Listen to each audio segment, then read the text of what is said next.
नमस्कार, आप देख रहे हैं स्टेट टुडे न्यूज। मैं हूं आपके साथ हर्षिता मिश्रा। आइए करते हैं खबरों से शुरुआत।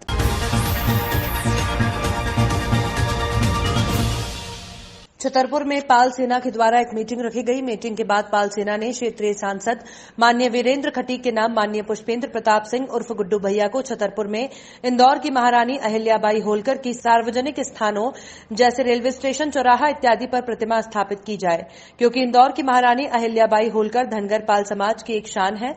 उन्होंने समाज सुधारक के साथ साथ कई लोक कल्याणी कर किए हैं। स्वतंत्रता आंदोलन के समय राज्य को प्रथम दान देने वाली होलकर राजवंश से महारानी अहिल्याबाई होलकर एक थी, जिनके नाम से वो सारे देश में विख्यात हैं।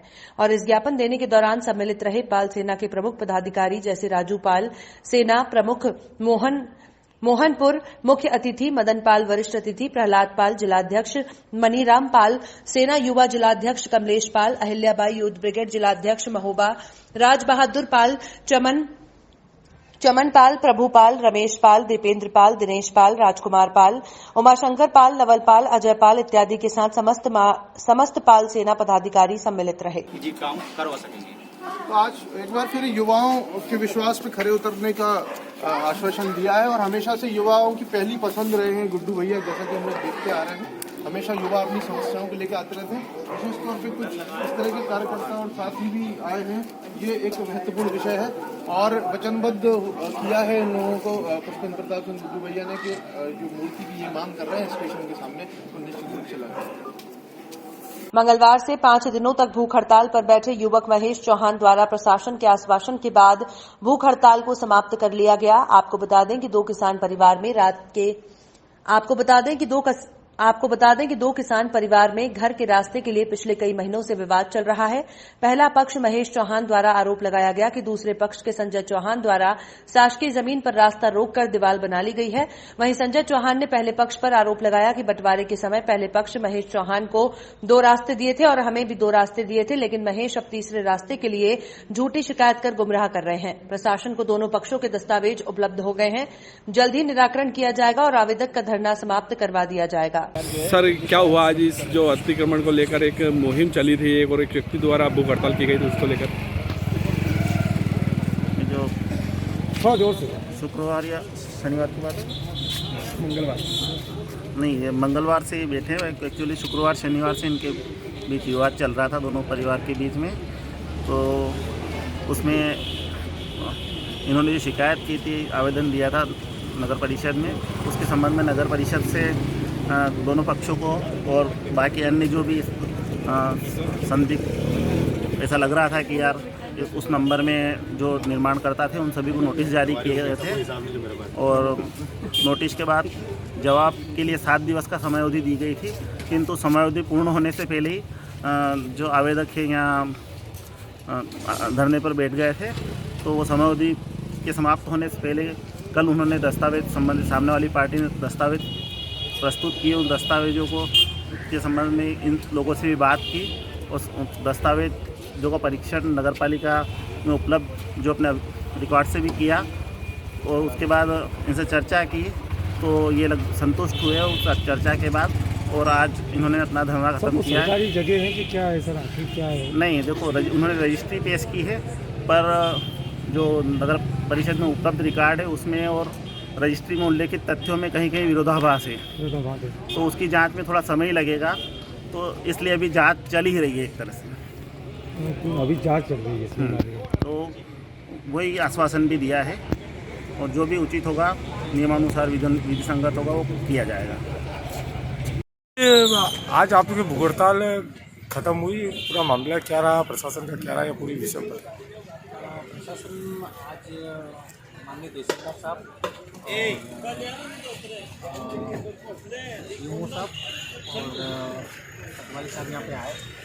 उन्होंने ये आश्वासन दिया कि उनके द्वारा जो डॉक्यूमेंट्स पेश किए गए थे और नगर पंचायत में उनके द्वारा जो डॉक्यूमेंट थे जो राजस्व में पेश किए गए थे और नगर परिषद में जो डॉक्यूमेंट है उनमें विरोधाभास है, कहीं ना कहीं कुछ ऐसा है, इसकी जांच करेंगे हम।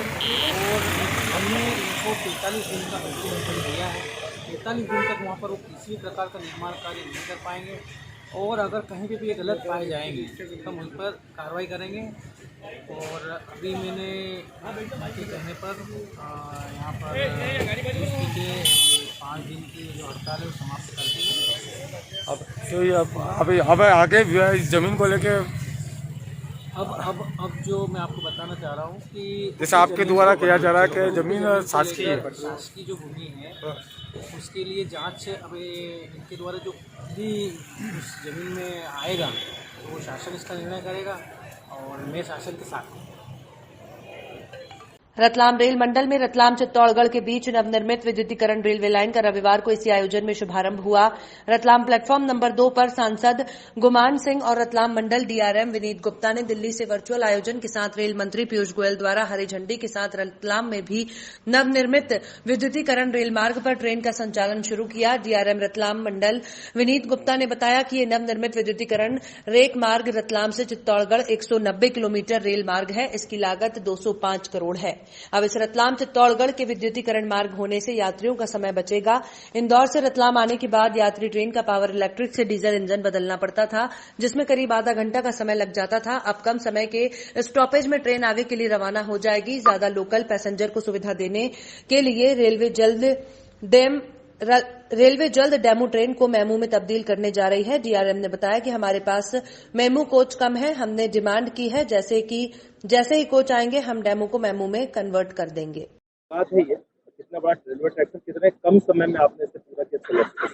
ये एक बहुत बड़ी सौगात है। एक्चुअली ये ट्रैक जो है ये रतलाम से लेके चंदेरिया तक है, चित्तौड़गढ़ के थोड़ा सा आगे है, जहाँ तक कि रतलाम मंडल का सेक्शन है। तो अगर हम रतलाम चित्तौड़ की दूरी को लें तो लगभग 190 किलोमीटर है। ये ट्रैक किलोमीटर हम लोग बोलते हैं। अगर इसमें सारी लाइनें जोड़ दी जाए तो उससे काफ़ी ज़्यादा हो जाता है, लगभग 380 किलोमीटर हो जाता है यार्ड वगैरह मिला के। ये प्रोजेक्ट की कॉस्ट जो 190 किलोमीटर की थी ये 205 करोड़ है और ये काम काफ़ी जल्दी पूरा कर लिया गया है। कुछ इसमें मुख्य कार्य तो पहले हो चुके थे, लेकिन कुछ सेक्शन जैसे क्यू ट्रैक का है और एक डबल लाइन का सेक्शन बाकी था, वो कार्य पिछले महीने पूरा हो गया और उस पर आज फिर इलेक्ट्रिक गाड़ी का संचालन शुरू कर दिया गया है। तो यात्रियों को किस समय की बचत होगी? यात्रियों को समय की इस तरह से बचत होगी कि जो हमारी इंदौर तरफ से बॉम्बे तरफ से गाड़ियां आती थी रतलाम तक तो इलेक्ट्रिक इंजन से आ जाती थी। रतलाम में फिर हम उसको डीजल इंजन लगाना पड़ता है, इसमें कम से कम आधे घंटे का समय लगता है। तो अब वो इंजन को हमें चेंज नहीं करना पड़ेगा और सीधे जिस इंजन से आएंगी वही इंजन से वो उदयपुर, अजमेर और कोटा तरफ सब वाया चित्तौड़ जा सकेंगे। मेमू का रेक भी चलेगा? मेमू का जो रेलवे की प्लानिंग है, बाद में सभी डेमू बंद होनी है, सबको मेमू में कन्वर्ट करना है। इलेक्ट्रिफिकेशन के बाद इसमें कोई समस्या नहीं आएगी। छोटी सी एक समस्या इसमें है कि मेमू का रेक अभी कम है। हमारे डिवीजन में मेमू का एक भी रेक मेंटेन नहीं होता है, तो हम लोगों ने अपनी रेक की डिमांड दे दी है। जैसे ही रेक उपलब्ध होंगे हम तुरंत मेमू को मेमू से कन्वर्ट कर देंगे। गुड्स ट्रेनों को लेकर कैसे क्या रहेगा? गुड्स ट्रेनों से बहुत फायदा होगा इसको। सबसे बड़ा नुकसान जो होता है वो लोको चेंज होने में होता है। लोको चेंज होने में उसके साथ और भी समस्याएं पैदा हो जाती हैं, वो समस्याएं सब दूर हो जाएंगी। हर ट्रेन में कम से कम आधे घंटे की बचत बिल्कुल निश्चित है। बड़ागांव में श्रीमद् भागवत कथा का प्राइम नौगांव जनपद पंचायत अंतर्गत ग्राम बड़ागांव में पावन पुनीत मंगलमयी संस्कृति धर्म संस्थान पर सतुआ बाबा मंदिर पर संगीतमय श्रीमद् भागवत कथा का आयोजन चल रहा है, जिसमें 8 कथा व्यास पंडित हरिमोहन शास्त्री, पंडित राजेश विनय पंडित, पंडित अरुण मिश्रा पुरोहित अमृतमयी कथा का रसपान श्रोताओं को कराया जा रहा है, जिसमें प्रथम दिवस में ज्ञान बेरागई की कथा, द्वितीय दिवस मनु शतरूपा की कथा, तृतीय दिवस में ध्रुव प्रहलाद की कथा और चतुर्थ दिवस में श्री राम जन्म और श्री कृष्ण जन्म की अमृत कथा। दिवस गोकुल में श्री कृष्ण और उनकी मित्र सुदामा के साथ घर घर जाकर चोरी छुपके माखन चुराना। 7वें दिवस पर श्री कृष्ण को यशोदा मैया के पास लेकर उनकी शिकार करना, जिसमें यजमान अंगूरी, अवतार सिंह दद्धा, सरपंच बड़े कुंवर पुष्पेंद्र सिंह परिहार, कुंवर मंजुले, राजा कुंवर, राघवेंद्र राजा और राजेश पाल, जिसके द्वारा भागवत कथा कराई गई है। अवतार सिंह दद्धा ने बताया कि भागवत कथा ग्रामवासियों के लिए कराई जा रही है, जिसमें ग्राम बड़ागांव की जनता जनार्दन ने भारी संख्या में उपस्थित होकर मंगलमरी कथा का आनंद लिया। भागवत कथा सुनने के लिए छोटे छोटे नन्हे बालक, महिलाएं और लोग दूर दूर से भागवत कथा सुनने के लिए आए हुए हैं। ग्राम बड़ा गांव और अन्य ग्राम के लोग भागवत कथा सुनते सुनते श्री कृष्ण की याद में खो जाते थे। भागवत कथा का आयोजन अवतार सिंह दद्दा सरपंच द्वारा कराया गया। कोरोना वायरस की दूसरी लहर की आहट से बैतूल जिला प्रशासन मुस्तैद हो गया है। यहां एक बार फिर सार्वजनिक स्थानों पर मास्क नहीं लगाने वालों के खिलाफ प्रशासन ने सख्ती बरतना शुरू कर दिया है। बैतूल के राजस्व अमले ने बाजारों में घूम घूम कर लोगों को मास्क लगाने की हिदायत दी। साथ ही कुछ लोगों के चालान भी बनाए, जिससे बाजारों में हड़कंप मचा और कई लोगों ने तत्काल मास्क लगाए। दरअसल बैतूल जिले की सीमाएं तीन तरफ से महाराष्ट्र से सटी हुई हैं, इसलिए जिला काफी संवेदनशील है। बैतूल से सटे महाराष्ट्र के नागपुर, अमरावती, वरुण, परतवाड़ा जिलों में कोरोना के मामले बढ़े हैं, जिसमें बैतूल जिले में भी कोरोना के मरीज बढ़ने का खतरा बना हुआ है। बहोरीबंद जनपद पंचायत अंतर्गत ग्राम पंचायत मवई देवरी में शासन की योजनाओं के नाम पर लोगों से जम के वसूली हो रही है। पूरे पंचायत में ऐसा नहीं है कि योजनाओं पर शासन और प्रशासन द्वारा पैसा खर्च नहीं किया जा रहा। पैसा केवल कागजों में दिखाकर सचिव, सरपंच द्वारा खुद की जेबें भरी जा रही हैं। ग्रामीणों द्वारा नाम न बताने पर बताया गया कि ग्राम के सहायक सचिव और सरपंच शासन की राशि का जमकर चूना लगा रहे हैं और अपनी पूंजी बना रहे हैं। हर योजना में लाभ के नाम पर पैसे की वसूली ग्रामीणों से की जाती है, फिर चाहे सड़क निर्माण, नल जल, पीएम आवास, पेंशन, विवाह सहायता और मृत्यु सहायता या कोई भी योजना का लाभ लेना हो। सचिव साहब का हर काम के बदले में नोट से मतलब रखते हैं। धौस इतनी है कि कोई भी कुछ बिगाड़ नहीं सकता। इसी के साथ कई ग्रामीणों द्वारा नाम न ओपन करने की शर्त पर बताया गया कि पंचायत सहायक सचिव और सरपंच द्वारा अनाप शनाप तरीके से शासन का पैसा निकालकर अपना डबल मंजिला मकान, 4 पहिया वाहन आदि 5 वर्षों के बना लिया गया, जिसकी जांच भी होनी चाहिए। क्या नाम है आपका? सोमवती बाई। अच्छा, कुशवाहा। कहाँ की रहने वाली हैं? दिउरी की। ये क्या समस्या है आपको जो है? हमारा आदमी लंगड़ा लूला है, एक अंग नहीं चलता है। अच्छा। और कमाने के लिए मतलब घर नहीं है, घर द्वार नहीं है, अभी आया नहीं, बनता ही नहीं है। ये तो नहीं, तो आपके पति को पेंशन वगैरह मिलती है? नहीं मिलती, कहते हैं मिल जाएगी मिल जाएगी। कितने साल से बोल रहे हैं? 1 साल से। तो कितना आपके परिवार में कितने लड़के बच्चे हैं? एक लड़की, एक लड़का और हम 2 जने। अच्छा, तो कैसे खर्चा पानी चलता है जब पति जो है नहीं काम कर पाते? तो मजदूरी करते हैं यहाँ वहाँ। और आपका क्या गल्ला पानी वगैरह मिलता है, राशन कार्ड वगैरह? नहीं मिलता, कार्ड ही नहीं बनाते, कहते हैं हम अभी नहीं बनेंगे। क्यों? जब ऊपर से आदेश आ जाएगा जब बनेगा। तो कितने साल से आप बोल रहे हैं? 1 साल से। तो उसके पहले आपका नाम नहीं था उसमें? नहीं था। तो किसको शिकायत करती हैं आप जो है? सचिव को। सचिव क्या बोलता है? कहता है कि बन जाएगा बन जाएगा, और बना के नहीं देता है? नहीं देता। चलिए ठीक है। तो पेंशन के लिए क्या बोलता है? पेंशन कहता है कि आ जाएगी। चलिए ठीक। मेरा नाम रोशन कुल। अच्छा, कहाँ के रहने वाले हैं? देवरी। तो ये अभी पानी की लेकर क्या समस्या हो गई है जो है? अरे सर, ये पानी की यहाँ हमारी हमेशा रहती है। 2 हैंडपम्प हैं और एक हमेशा बंद पड़ा रहता है, एक चालू है। कम से कम 70-75 घर के लोग पानी भरते हैं यहाँ। तो एक नल वो कै दिन चलेगा? 10-12 दिन चलता है, फिर इसके बाद में वो बिगड़ जाता है यानी। अच्छा, तो अभी कैसे पानी पीते हैं लोग? अभी कुछ लोग नल से पीते हैं, कुछ लोग तो खरीद के पीते हैं, यानी यहीं चिल्लाकर 100 रुपये का महीना देते हैं। तो वो फिर क्या उससे पूरा हो जाता है? अरे पूरा तो नहीं होगा सर, अब थोड़ा देव आदमी हैं, झेलते हैं, अब जैसा है वैसे ही। अब तो इसकी शिकायत आप लोग कभी की अधिकारियों को, पंचायत में? बहुत, कोई सुनाई नहीं हो रही? कोई सुनाई नहीं है। ये रोड कम से कम 14-15 सालों से ऐसी पड़ी है, यानी कीचड़ कम से कम पूरा गांव आता है यहाँ इसी रोड से। ये पूरे जो घर बने हुए हैं तो ये सब आदिवासी बस्ती है? हाँ, पूरी आदिवासी है, गरीबों। तो इसलिए तो नहीं है कि आदिवासी होने की वजह से कोई सुनाई नहीं कर रहा है? अब क्या कह दें साहब, अब एक तो कोई बोलता भी नहीं है ना। अच्छा, तो नहीं तो आज आप बोलना चाहते हो? हाँ, बोल तो रहा हूँ साहब कि कोई सुनवाई नहीं होती? बिल्कुल नहीं होती यहाँ। चलिए ठीक है। भाई आपका? दूरी ना हम। कहाँ के रहने वाली हो? देवरी की। हाँ, क्या समस्या है पीने के पानी को लेकर? पानी पीते हैं, खरीद के पीते हैं, अपन ये कीचड़ रहता है। अच्छा, तो ये कीचड़ का क्यों व्यवस्था नहीं बनाता है सरकार? अच्छा, तो नहीं तो इसका क्या पंचायत में कभी शिकायत की हो कि यहाँ गंदगी रहती है, हम लोग को पीने का पानी नहीं मिल रहा? किससे करती हैं आप? सचिव सरपंच से। तो क्या बोलते हैं वो लोग? सचिव सरपंच ध्यान नहीं देता है। अच्छा, तो पीने का पानी कहाँ से खरीद के लाती हो आप? ये तो कितने में देते हैं वो 100 लोग? रुपये में चाहे जितना पानी ले आओ 100 रुपये में। कितना दूर पड़ता है यहाँ से? पास ही में पड़ता है थोड़ा। अच्छा, चलो ठीक। क्या नाम है आपका?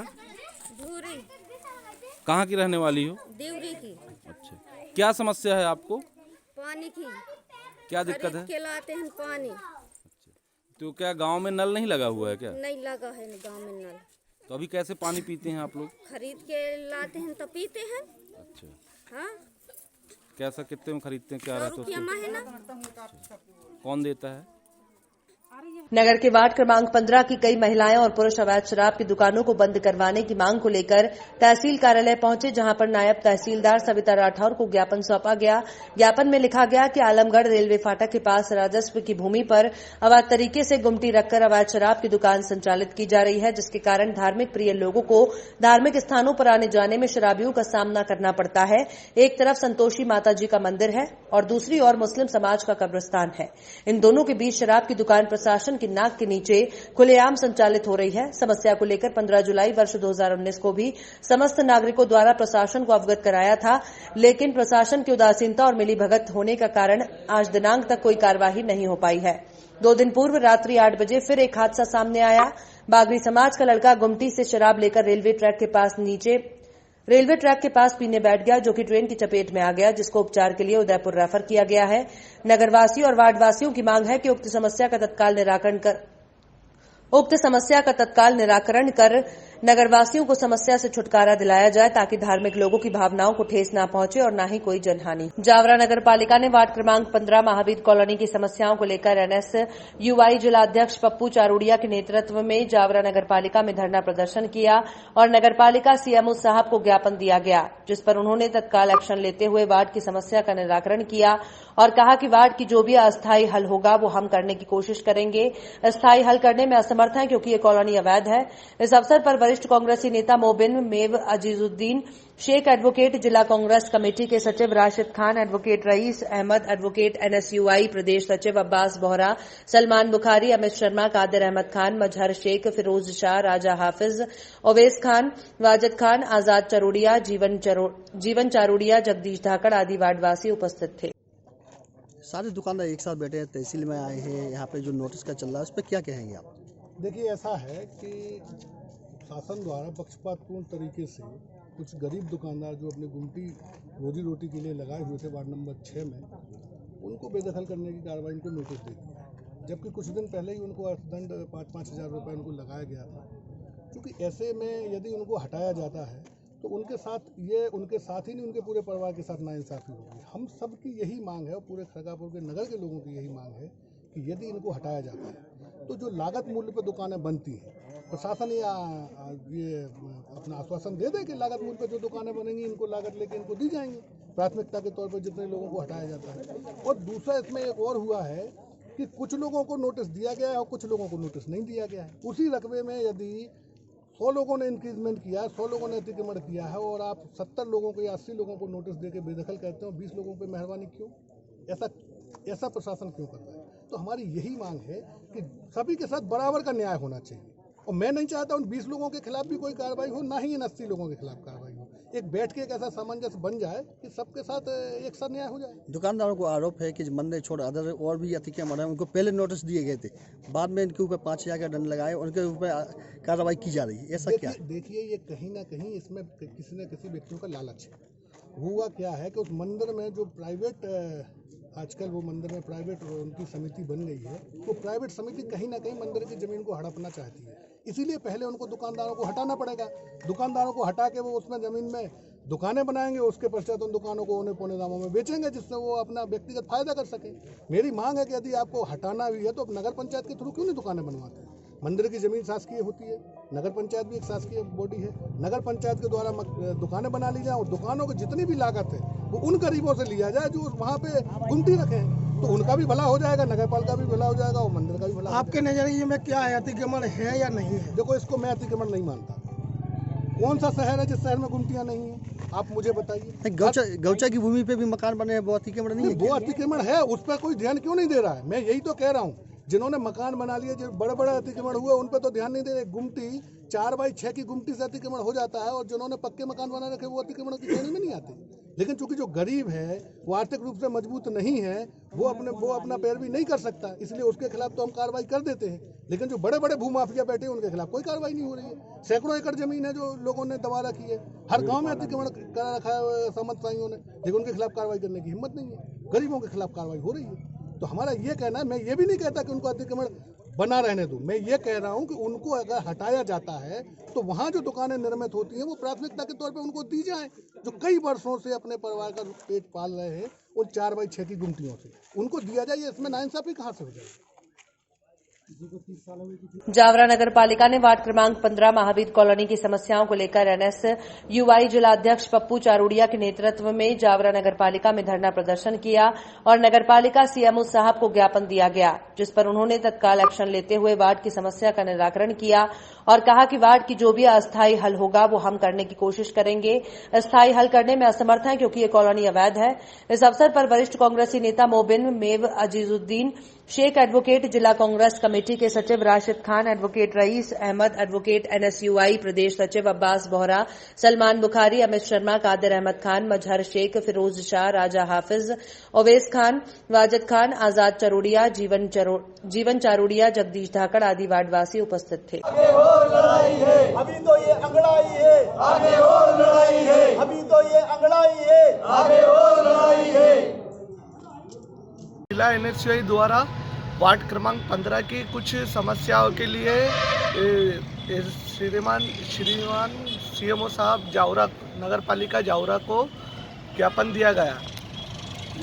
समस्या वर्षों पुरानी है, चूँकि ये वर्षों पुरानी समस्या है कि वहाँ रोड नहीं है और नाली जो है, नाली का पानी निकलकर सड़कों पर जमा हो गया और उसकी वजह से आम जनता को काफ़ी तकलीफ आ रही है। मतलब 2-2 फीट ऊपर तक पानी भर गया, ऐसा लग रहा है जैसे तालाब नज़र आ रहा है।